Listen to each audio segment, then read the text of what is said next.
a shocking announcement, the CEO of Case IH revealed all U.S. manufacturing is shutting down, effective immediately. Production is moving overseas to Brazil, Germany, and India. Thousands of workers blindsided. Equipment back orders spiked. Small towns left in chaos. For decades, Case IH was a lifeline. Now it's a lightning rod. This isn't just a factory closure. It's a $34.5 billion rupture in the heart of American agriculture. Why now? Why like this? And what does it mean for a $34.5 billion industry already on life support?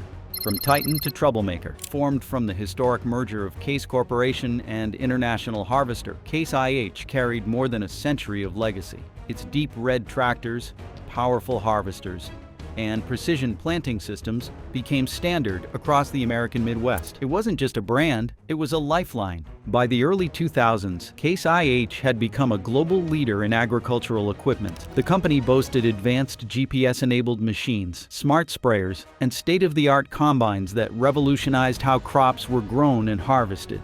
Farmers embraced these tools because they made work easier, more efficient, and, critically, more profitable. But beneath the surface, cracks were forming. Rising production costs, global competition, and changing consumer demands began putting pressure on the bottom line. The boardroom began to shift its focus away from legacy loyalty and toward global scalability. Manufacturing facilities in Europe and South America offered cheaper labor and faster production cycles. Domestic plants, once considered sacred, became liabilities. Still, no one believed Case IH would pull the plug on American manufacturing. That belief shattered when the CEO made the announcement. What was once a titan of trust had become, overnight, a perceived traitor to its own legacy. And now, the communities that once celebrated the roar of Case IH engines are falling silent, literally and figuratively. Let's step into the lives of those affected most. Broken promises in silent towns. In towns like Racine, Wisconsin, and Fargo, North Dakota, Case IH wasn't just another employer. It was the beating heart of the local economy. For generations, these communities had built their identity around the red machines. Fathers, sons, and even granddaughters clocked into Case IH plants. Local diners served lunch to factory workers. Dealerships doubled as social hubs. Everything from Little League sponsorships to 4th of July parades had the Case IH logo on it.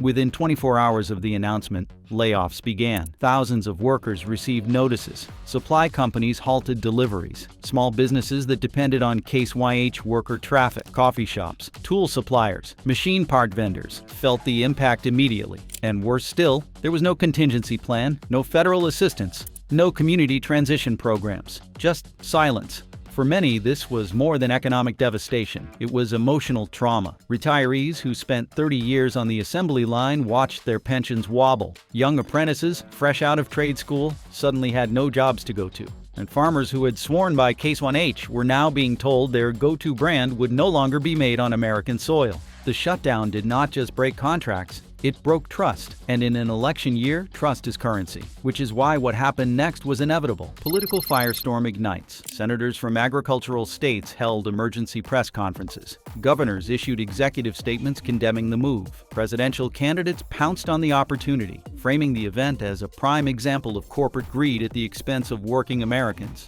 Iowa Governor Kim Reynolds called it a betrayal of blue-collar values. Ohio Senator Sherrod Brown demanded an immediate congressional hearing. Even former President Donald Trump chimed in, vowing to place crippling tariffs on any Case IH equipment imported into the United States from overseas. "You do not abandon the American farmer," he roared at a rally. "Not on my watch." The fury wasn't limited to rhetoric. By the end of the week, state attorneys general from 4 farming states announced a joint legal review of Case IH's restructuring plan. Protesters gathered outside dealerships. Farm lobbyists in Washington began drafting legislation aimed at protecting domestic agricultural manufacturing. The American Farm Bureau issued its strongest statement in decades, warning that the decision could accelerate the collapse of rural economies already on life support. Case IH had ignited a political war, and the company, once the darling of conservative and rural voters, now found itself alienated from its base. But the question remains, will this firestorm bring accountability, or simply more division? The real cost of outsourcing.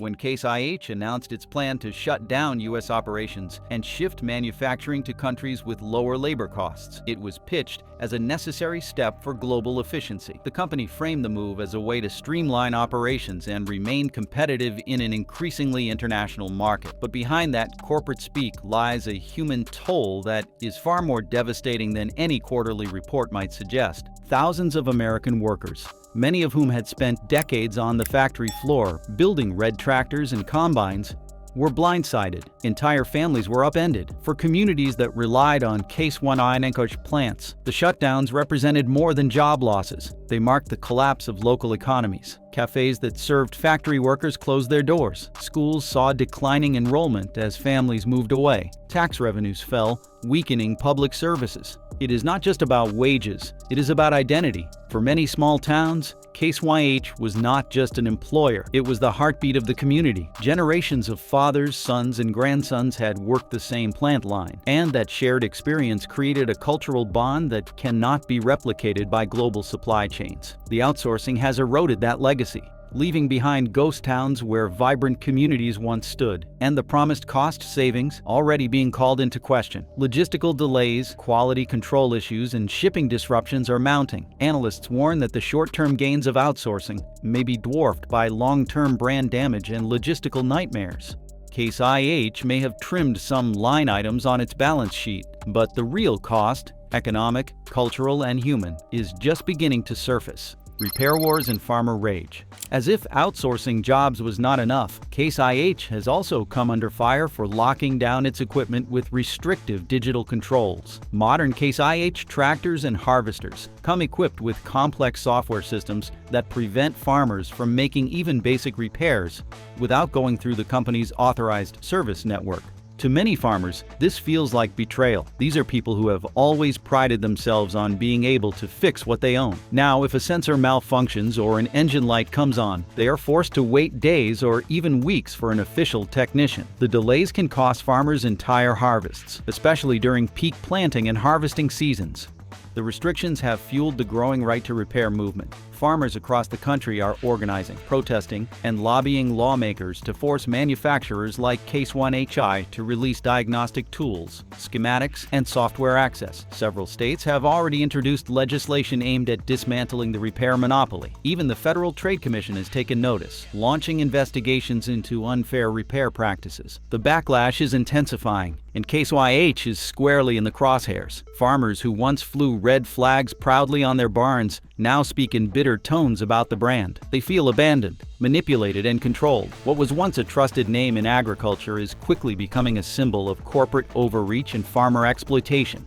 And the consequences are not just reputational, they are financial. Many farmers are now actively looking for alternative equipment that is less restrictive, less expensive to repair, and more farmer-friendly. Rising prices sinking trust. The frustrations do not end with repairs. The price of new Case IH machinery has soared in recent years, leaving many farmers feeling squeezed. A new combine can now cost upwards of $500,000, while high-end tractors regularly cross the six-figure threshold. Meanwhile, quality control has reportedly declined. Complaints about software glitches, delayed part shipments, and poorly trained service techs are stacking up. Trust, once Case IH's most valuable asset, is eroding rapidly. Farmers who once swore by the brand now describe it as out of touch, overpriced, and indifferent.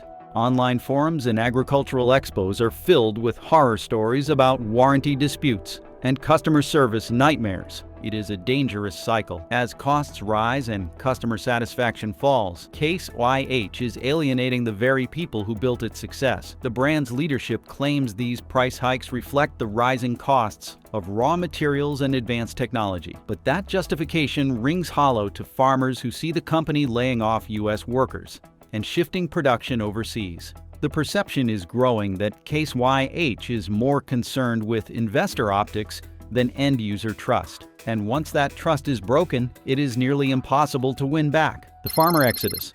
The cumulative result of all these decisions? A growing exodus of once loyal customers. Farmers who grew up driving red tractors are now trading them in for Kubota, AGCO, and even Chinese-made alternatives. The shift is not just anecdotal, it is measurable. Dealerships are reporting slumping sales, while competitors are seeing gains in both market share and customer sentiment. For some, the decision is purely economic. Kubota and AGCO offer comparable performance at a lower price point and without the software lockouts. For others, it is ideological. They no longer want to support a company that they feel has turned its back on American workers and rural communities. The impact on Case IH is severe.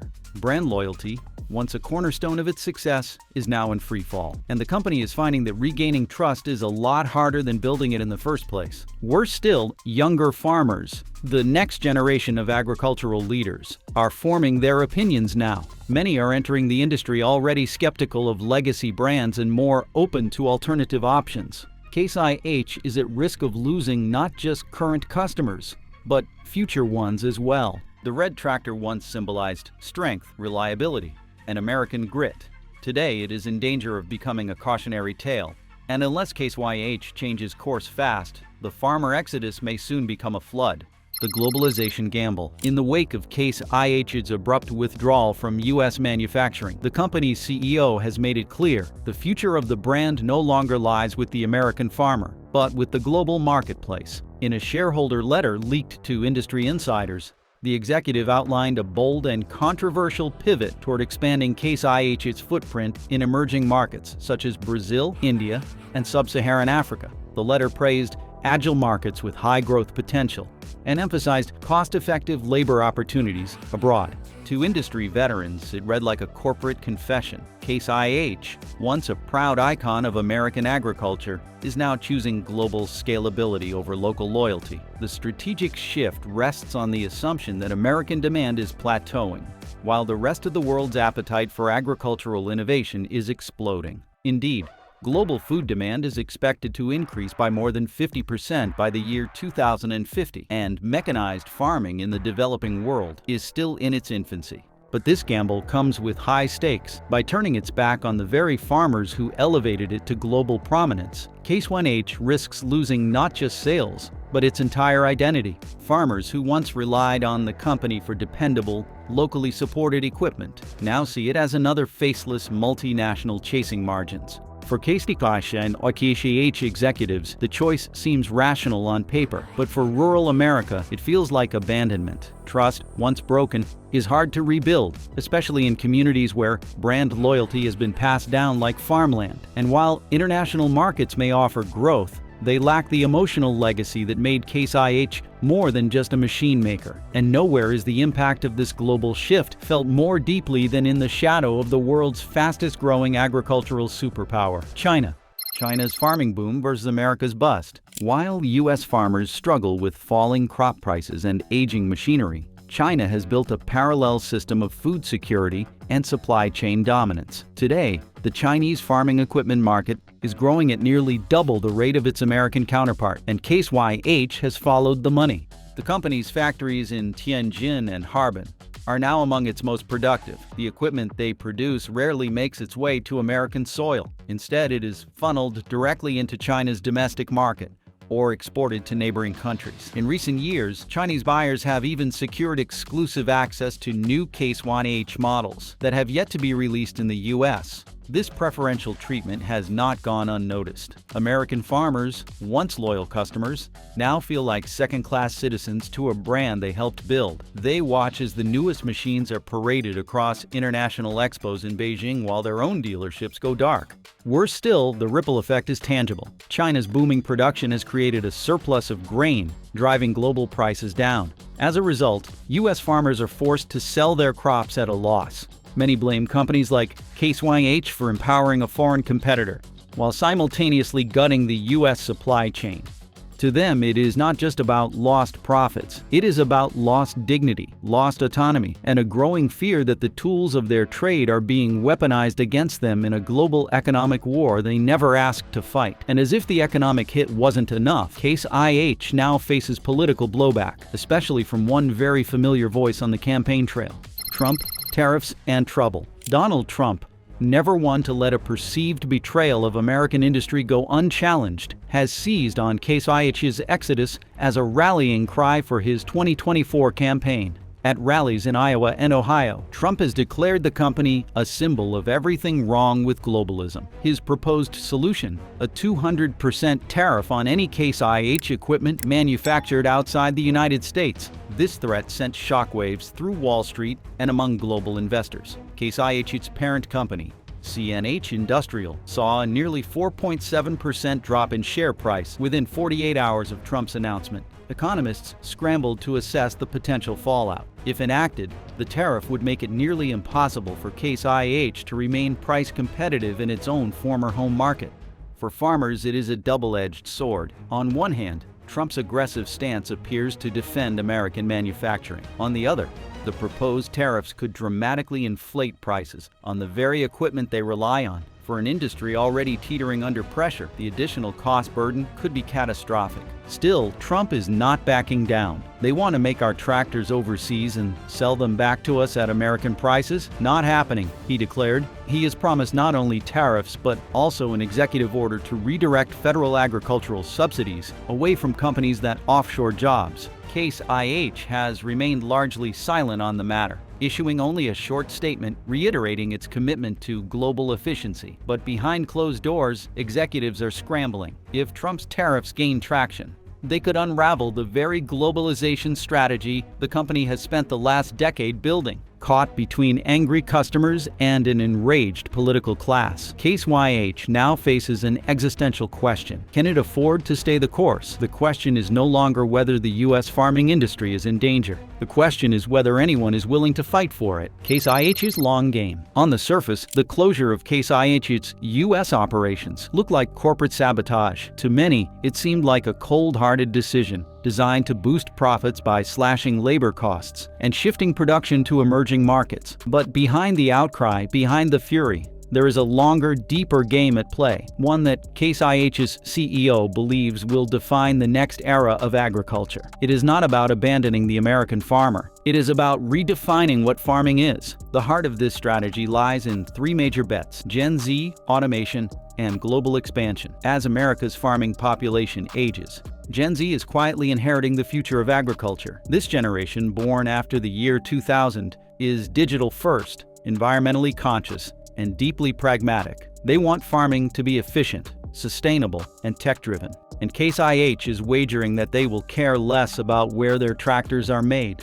and more about what those tractors can do. Case IH's investments in artificial intelligence, autonomous machinery, and cloud-based farm management systems are not accidents. They are part of a deliberate pivot to stay ahead of the tech curve. The company has already unveiled autonomous planters, driverless tractors, and data-driven soil monitoring tools designed to transform how farms are run. These tools promise higher yields, fewer inputs, and tighter control over every acre. At the same time, Case IH is expanding aggressively in emerging economies. From India to Brazil, markets with rapidly growing populations and massive demand for food are looking for reliable, affordable agricultural machinery. By building production capacity closer to these demand zones, Case IH aims to control costs and dominate markets that are still in flux. To many in America, this may feel like abandonment, but to the Case IH boardroom, it is a long-term strategy. It is a gamble that tomorrow's farmer will think more like a Silicon Valley engineer than a traditional Midwestern rancher. And yet, as Case IH places its bets, the rest of the industry is taking notice. Who follows Case IH? The ripple effects of Case IH's exit from U.S. manufacturing have not gone unnoticed by its rivals. Inside executive suites at John Deere, AGCO, Kubota, and even smaller startup companies, analysts are dissecting every detail of Case IH's new playbook. Some are quietly impressed, others are deeply skeptical, but none are ignoring it. Already, whispers of copycat cuts are surfacing. AGCO has reportedly commissioned internal reports about the benefits of offshore manufacturing in Mexico and Southeast Asia. A few European brands are exploring increased automation and local partnerships to offset labor costs. Meanwhile, startup agri-tech firms are rushing to fill the gap Case IH left behind, offering smaller, software-powered alternatives for independent farmers left in the lurch. Still, not every company is ready to follow Case IH over the edge. John Deere, perhaps the most recognizable name in agriculture, has doubled down on its Made in America strategy for now. It is launching marketing campaigns, emphasizing its local roots, ramping up investments in U.S. plants, and courting disillusioned Case IH customers with loyalty incentives. But even these companies know the writing is on the wall. The economics of farming are changing. Global demand patterns are shifting. Climate change, supply chain disruptions, and generational turnover are forcing every ag company to ask hard questions. What happens when your customer base is no longer local? What happens when your competition comes from Bangalore, not Boise? And more critically, can a company still lead with heritage in an industry driven by cost? Or must it trade nostalgia for survival? The choices these brands make now will define not just their futures, but the future of farming itself. As rivals watch Case IH's gamble unfold, they are not just calculating dollars and cents, they are bracing for a new era. For now, the industry remains split. Some leaning into tradition, others chasing transformation. But no one can afford to sit still, because while Case IH has burned bridges, it may have also charted the road ahead, from legacy to liability. There was a time when Case IH was more than a brand. It was a legacy. For farmers across the American Midwest, those red tractors symbolized durability, trust, and generational pride. Entire families posed in front of Case IH machines like they were family members. The company was woven into the fabric of rural America, passed down like heirlooms, spoken of with reverence, and trusted without question. The name stood for more than horsepower or hydraulics. It stood for identity, for belonging, and for a way of life. Now that legacy is starting to fray. Since the shutdown announcement, Case IH has faced a brutal identity crisis. The same brand that once promised reliability is now accused of betrayal. Rural communities have peeled decals off garage doors. Farmers are ditching red for green, orange, or blue. The company's reputation, once its strongest asset, has become a liability in its largest historical market. What stings most is not just the economic loss, it is the sense of abandonment. For many, Case IH was a partner in the fields, a constant in a world of uncertainty. The feeling now is not just disappointment, but disillusionment. The Case IH name still carries weight, but the context has shifted. It is now a case study in corporate detachment, a warning about what happens when a global strategy ignores local roots. And the backlash is not just emotional, it is economic. Dealerships are reporting falling foot traffic. Financing partners are reassessing risk models. Even suppliers are hedging their bets by diversifying. This is the paradox Case IH now faces. To grow globally, it may have to shrink locally. The big question is whether the brand can rebuild trust in the markets it left behind, or whether it has written off its own legacy in pursuit of scale. Because in this new era, even titans can fall. Culture wars and corporate power. At the core of Case IH's saga lies a deeper tension, one that goes beyond tractors and factories. It is the tension between corporate power and democratic voice, between boardroom decisions and community consequences. When a company makes a move that impacts tens of thousands of lives, who gets a say? The shareholders, the workers, the voters? In an age where CEOs can reshape economies with a single announcement, the traditional balance of power is shifting. Politicians rant on cable news, citizens protest outside dealerships, but the boardroom, quiet and insulated, moves on. Profits rise or fall, stock prices fluctuate, but the people most affected rarely have a seat at the table. The Case IH shutdown has become a flashpoint in America's broader culture war. It is not just about where a tractor is built. It is about what kind of country people want to live in. A country where loyalty is rewarded, or a country where loyalty is a liability. A country where rural voices matter, or one where they are drowned out by global efficiency models. In this fight, there are no easy answers. But one thing is clear, the stakes are rising. CEOs are no longer just business leaders. They are culture shapers, political actors, and economic gatekeepers. And as their power grows, the lines between capitalism and governance continue to blur. So where does that leave American farmers? The answer depends on whether the next generation chooses resistance, reinvention, or resignation. Because the battle for the future of farming is not over, it is just beginning. Now it is your turn. Do you believe Case IH's long game will pay off? Has the brand gone too far to win back rural America? Or is this the beginning of a smarter, more global future for agriculture? Drop your thoughts in the comments below. Thanks for watching, and I will see you in the next video.